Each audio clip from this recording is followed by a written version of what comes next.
My name is Ashley, and at 32, I've spent the last decade building my career as a manager at Preston and Associates. While my younger sisters, Sarah and Emma, were busy starting their families, I was climbing the corporate ladder. Don't get me wrong, I love my job. But sometimes I wonder if I missed out on something along the way. No husband, no kids, just me and my corner office with a view of the city. It was a regular Tuesday morning when my phone rang. Sarah's name flashed across the screen, and I answered while sorting through a stack of reports on my desk. "Hey, Ash," Sarah's voice chirped through the speaker. At 26, my youngest sister had always been the bubbly one. "Got a minute?" "Sure, what's up?" I shuffled some papers aside, half listening as I reviewed quarterly numbers. "So, you know Mom's turning 60 in 2 months, right?" She paused for effect. "Well, we're planning something special, and we need everyone to chip in." That got my attention. "Okay, how much are we talking about?" When Sarah named the figure, I nearly choked on my coffee. It was more than I'd spent on my last vacation, which, come to think of it, was 3 years ago. "I know it's a lot," Sarah rushed to add. "But it's for Mom, you know?" No, it's fine," I said, already pulling on my banking app. "I'll transfer it right now." "Great. Oh, and one more thing. Make sure you take a week off work for the celebration. Don't plan anything else for that time, okay?" The next few weeks flew by in a blur of meetings and deadlines. I'd occasionally wonder what my sisters were planning with all that money, but whenever I asked, they'd brush me off with vague responses. Eventually, work took over, and Mom's birthday slipped to the back of my mind. Then came the Saturday dinner. We all gathered at our parents' house. Mom and Dad, my sisters, Aunt Susan and her kids, my cousins Michael and Rachel. The familiar chaos of family dinner surrounded us. Dad telling his same old jokes, Mom fussing over everyone's plates, the usual stuff. That's when Sarah dropped her bomb. "So," she said, pushing her peas around her plate with calculated casualness, "we finally got everything arranged for Mom's birthday. We're all going to spend a week at Mountain Pine Resort." The table erupted in excited chatter. Mom was beaming. Dad was already talking about hitting the slopes, and my sisters were discussing which ski runs they wanted to try. "Why didn't anyone tell me earlier?" I asked, feeling a bit left out. "I don't even have a ski suit, and there's barely any time to get one now." The table got quiet, too quiet. Mom cleared her throat, and I felt my stomach drop before she even opened her mouth. "Actually, honey," she said, with that tone she used when she was about to ask for a favor she knew I couldn't refuse, "we were hoping you could do us all a huge favor and watch the kids while we're there." I stared at my family, gathered around the dinner table, waiting for someone to laugh, to say it was all a joke. But the silence stretched, only broken by the soft clink of silverware against plates. "You want me to watch the kids?" I finally managed to say. "All 5 of them?" My mind started counting them off automatically. Emma's toddler, Jason, Sarah's baby girl, Lucy, cousin Michael's twins, Tom and Anna, and Rachel's son, Pete. 5 kids under the age of 7. "Well, you're so good with them," Mom said, as if that explained everything. "They love their Aunt Ashley." I looked around the table again, still hoping to see a hint of humor in someone's eyes. There was none, just expectant faces waiting for my usual yes. "But that's not fair," I heard myself say, my voice sounding strange to my own ears. "I want to celebrate with everyone too. It's Mom's birthday." Emma, my 28-year-old sister, put down her fork with a sigh. "Come on, Ashley, you'll be bored there anyway. It's going to be noisy and crowded." "Bored," I repeated. "Bored? How would you know if I'd be bored?" "Well," she continued, exchanging glances with Sarah, "you're great with the kids. They adore you. And let's be honest, it's not like you need a break from family life." A break from family life. I felt my chest tighten. What's that supposed to mean? Sarah jumped in, her voice carrying that condescending tone she'd perfected over the years. "She just means that you don't have children or a husband to get away from. The rest of us, we need this break. You understand, right?" The green beans on my plate blurred as I blinked back tears.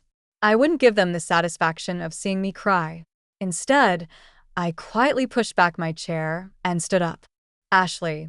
Mom's voice held a note of concern, but not enough to actually stop me. Without a word, I grabbed my purse from the counter and headed for the door. Nobody moved to stop me. Nobody called out. The only sound that followed me was Mom's voice drifting from the dining room. Don't worry. She'll be a little offended at first, but she'll come around. She always does. As I walked to my car, their voices faded behind me, already moving on to discussing ski slopes and winter gear. The evening air was crisp against my face, helping to clear my head. 10 years of putting everyone else first. Of being the responsible one, the reliable one. And this is what I got in return. The worst part wasn't even the babysitting request. It was the casualness with which they'd assumed I'd agree. The way they'd planned this whole thing without me, using my money, my time, my vacation days, without even asking. As if I was just a resource to be used, not a member of the family to be included. I spent half the night pacing around my apartment, replaying every family dinner, every holiday, every moment when I dropped everything to help someone else. The memories came flooding back, each one taking on a new, darker meaning in light of tonight's events. There I was at 16, making dinner while Mom helped Emma with her homework. Me at 18, turning down a spring break trip with friends to watch Sarah while our parents took a weekend getaway.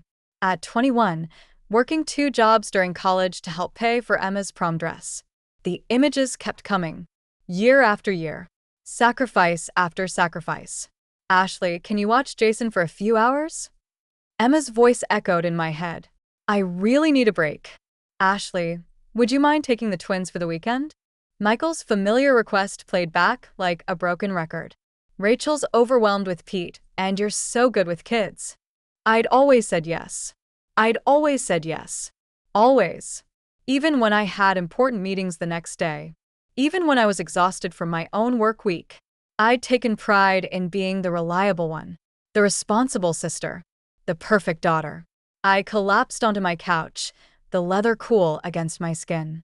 The photo albums on my coffee table caught my eye. Family vacations where I was always the one behind the camera, holiday gatherings where I was always in the kitchen while everyone else laughed in the living room.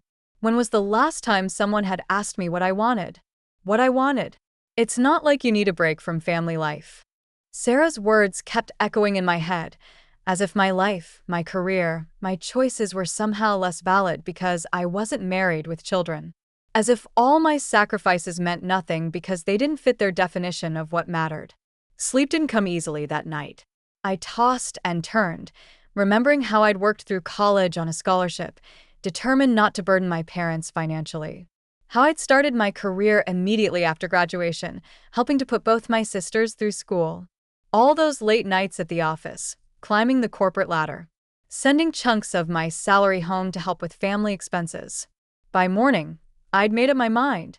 I wasn't a confrontational person. Never had been. There had to be a way to resolve this peacefully, to make them understand without causing a family rift. So, I did what I'd always done when there was a problem. I tried to fix it. I waited until a reasonable hour on Sunday morning before picking up my phone. Mom answered on the 3rd ring. Hi, Mom, I said, keeping my voice steady. I've been thinking about the resort trip, I said. Actually, I have a solution. I'll pay for a professional babysitter for all 5 kids. That way, everyone can enjoy the celebration together. The silence on the other end of the line stretched for a moment too long. That won't work, Ashley, Mom finally said, her voice tight. We can't trust some stranger with the children. They're used to you. Mom, I want to be part of the celebration too, I tried to explain. I want to be there for your birthday. I could find a really good babysitter, someone with excellent references. You know, you're not exactly a social butterfly, she cut me off, her voice sharp. You'd probably be uncomfortable with all the noise and activity anyway. The children will keep you busy, and you enjoy spending time with them. It's perfect for everyone. The click of the call ending echoed in my ear before I could respond. I sat there, phone still pressed to my ear, as my mother's words sank in. She hadn't even bothered to say goodbye. I was still staring at my phone, processing my mother's abrupt hang-up, when it buzzed again. Sarah's name flashed across the screen. How dare you? she hissed before I could even say hello. Mom just told me about your little suggestion about hiring a babysitter. Are you trying to ruin everything? I sat up straighter, my sister's hostile tone catching me off guard. Ruin everything? I'm trying to find a solution that works for everyone. We already have a solution. Sarah's voice rose. Everything's planned, Ashley. Everything. And now you're being completely selfish, trying to change all our arrangements at the last minute. The accusation hit me like a slap. I'm being selfish? Yes, you are. We've been planning this for weeks. Everyone's excited. The resort is booked, the activities are scheduled, and now you want to throw a wrench in everything because you can't just do this one thing for the family. My hand started shaking. One thing. Are you serious? You know what? If you ruin this trip for everyone, if you spoil Mom's birthday celebration, don't bother talking to me again. I mean it, Ashley. The line went dead.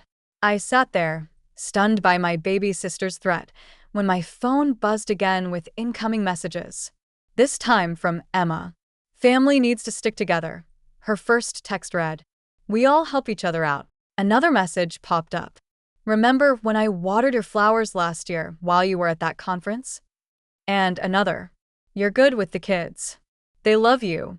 Why can't you just forget about being resentful and think about what's best for the family?" My fingers flew across the keyboard as I replied. A real family doesn't take advantage of each other. A real family respects each other's wishes and includes everyone in their plans. A real family doesn't manipulate and guilt-trip each other. I watched the 3 dots appear and disappear several times, but no response came. That's when it hit me, the way they'd asked for money without explaining what it was for. The careful way they told me to take time off work without mentioning the resort. The casual way they'd announce their plans at dinner, as if everything was already set in stone. They'd planned this all along, while I was working late nights, while I was babysitting their kids, while I was being the perfect daughter and sister. They were secretly arranging this trip. They'd used my money, arranged my schedule, and planned to dump 5 children on me without so much as a conversation. And now that I wasn't playing along with their script, they were trying every manipulation tactic they could think of, guilt, threats, emotional blackmail, to force me back into the box they'd created for me. Something strange happens when you finally see through the fog of manipulation. Suddenly, everything becomes crystal clear. I felt lighter than I had in years.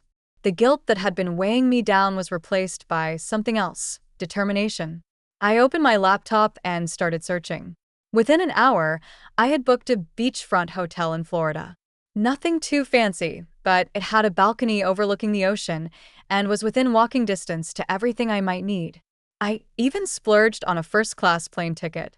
After all, I had plenty of money, since I wouldn't be skiing.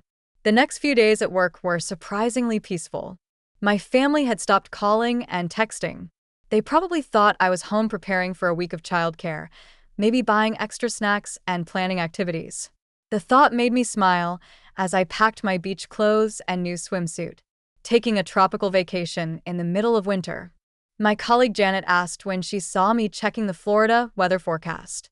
"Sometimes you need to do something unexpected," I replied, surprised by how good it felt to say those words out loud. The morning of my flight, I took one last look around my apartment. Last look. I'd cleaned everything meticulously, force of habit, I suppose. The empty fridge. The properly locked windows. Everything in perfect order, just like always. Except this time, I wouldn't be here to answer any desperate phone calls for babysitting. As the plane took off, I switched off my phone and tucked it into my bag. No social media. No email. No family drama. Just me, the beach, and a whole week of freedom. The Florida air hit me like a warm embrace when I stepped out of the airport. Palm trees swayed in the breeze, and I could smell the salt from the ocean even from here. My hotel room was even better than the pictures. The balcony offered a perfect view of the endless blue horizon, and I could hear the waves crashing against the shore. That first afternoon, I walked barefoot on the beach, letting the warm sand squeeze between my toes. When was the last time I'd done something like this? When was the last time I'd done anything just for me? I swam in the hotel pool, read a book without interruption, and had dinner at a quiet beachside restaurant where no one needed me to cut their food or clean up their spills. I watched the sunset from my balcony, sipping a glass of wine, without a single thought about bedtime routines or morning schedules. My last morning in Florida, I savored my final moments of peace. But I hadn't expected quite what I found. When my phone finally powered up, it started buzzing nonstop. Messages, voicemails. Calls. Hundreds of them. The timestamp showed they started exactly a week ago, early in the morning. My hands trembled slightly as I began scrolling through them. The first messages were from Sarah. "Where are you? We're outside your house." Then Emma. "Ashley, open the door. The kids are getting restless." Michael. "Hey, we brought Tom and Anna like planned. Are you home?" Rachel. "Ashley, what's going on?" Pete's asking for his As I read through the messages, I could picture the scene perfectly. My sisters and cousins standing outside my empty house with 5 confused children, their suitcases packed for the resort, their carefully laid plans crumbling around them. The tone of the messages changed quickly, from confusion to panic. Messages. "Ashley, this isn't funny. Where are you? Pick up your phone. What are we supposed to do with the kids? You can't just disappear like this." Then came the anger. Sarah's messages turned nasty. "You selfish witch. How could you do this to us?" Emma wasn't much better. "I can't believe you're this immature. Mom's birthday is ruined because of you." My Aunt Susan's messages made me wince. I'd never seen her use that kind of language before. "You ungrateful little. You've ruined everything. These children were counting on you." Mom's messages started later in the day. "I'm so disappointed in you, Ashley. I never thought you'd be this selfish. After everything we've done for you." Dad, who rarely texted, had sent just one message. "Your mother is crying. I hope you're happy with yourself." The voicemails were worse. I could hear the anger, the disappointment, the accusations in their voices. Messages from extended family members I hadn't talked to in months suddenly appeared, all of them condemning my behavior. "You've always been so reliable. How could you do this to your own family? Those poor children. You've ruined everything." I sat there in my peaceful hotel room, reading message after message, learning exactly what my family thought of me when I finally stopped being their convenient solution. The words they used, the names they called me, the assumptions they made about my character. It was like meeting a whole new family, one that had been hiding behind fake smiles and casual requests for favors. Without responding to any of them, I packed my bags and headed to the airport. It was time to go home. But I wasn't the same Ashley who had left a week ago. That Ashley might have apologized, might have felt guilty, might have tried to make it up to everyone. But that Ashley was gone. I had just finished unpacking my beach clothes when I heard the aggressive pounding on my front door. Before I could even reach it, I heard a key turning in the lock, the emergency key I'd given my mother years ago, just in case. They burst in like an angry storm, Mom leading the charge, Emma and Sarah flanking her sides, all of them red-faced and wild-eyed. The peaceful feeling I'd cultivated in Florida evaporated instantly. "Do you have any idea what you've done?" Sarah screamed, stepping forward. "You ruined everything. Everything." I stood my ground, watching them unleash their fury in my living room. The same living room where I'd babysat their children countless times, where I'd canceled my own plans to accommodate their emergencies, where I'd always been the reliable one. Mike and John refused to stay with the kids. Emma spat out, referring to their husbands. They both suddenly had important business to take care of. So Sarah had to stay home with all 5 children while we went to the resort. "She missed Mom's birthday because of you. The whole trip was ruined," Mom added, her voice rising. "Nobody could enjoy themselves. All we did was talk about how you betrayed us, how you let everyone down. Your father couldn't even ski properly. He was so upset." They continued their tirade, talking over each other, each one trying to outdo the others in expressing their disappointment and anger. The more they talked, the more absurd it all seemed, until something inside me broke. But not in the way they expected. I started laughing. The sound of laughter cut through their accusations like a knife. They stopped mid-sentence, staring at me as if I'd lost my mind. "What's so funny?" Mom demanded, her face flushing darker. What could possibly be funny about this situation? I wiped tears of laughter from my eyes. "Don't you see how ridiculous this is?" I said, steadying my voice. "Do you really not understand how absurd you all sound right now?" "Absurd?" Emma sputtered. "What's absurd about?" "You secretly planned this entire trip," I interrupted, my laughter fading but my voice steady. "You decided, without asking me, that I would watch your children. You took my money, told me to take time off work, and then just assumed I would fall in line with your plans. And now that everything fell apart because of your assumptions, you're here calling me the villain?" "But you've always helped before," Mom said, her voice smaller now, confused. "You've never said no." "And that's exactly the problem," I cut in. "Because I always helped, you started taking advantage of me. You stopped seeing me as a daughter or a sister and started seeing me as free childcare. You stopped considering my feelings, my plans, my life." "That's not true," Sarah protested, but her voice lacked conviction. Really? I raised an eyebrow. "Then why didn't you include me in the planning? Why didn't you ask me if I wanted to go to the resort? Why did you just assume I'd be happy to stay behind with 5 children while everyone else celebrated?" I watched their faces, hoping to see some recognition, some understanding of how they treated me. Instead, I saw their expressions harden. "You're being selfish," Mom said, her voice cold. "You've ruined my birthday. You've hurt your sisters. You've disappointed the children. This isn't how I raised you." I felt the last thread of hope snap. No, Mom. "You're the ones being selfish. This whole situation is your fault, not mine." Mom drew herself up to her full height, her face like stone. "If that's how you feel, then perhaps I don't have a daughter named Ashley anymore."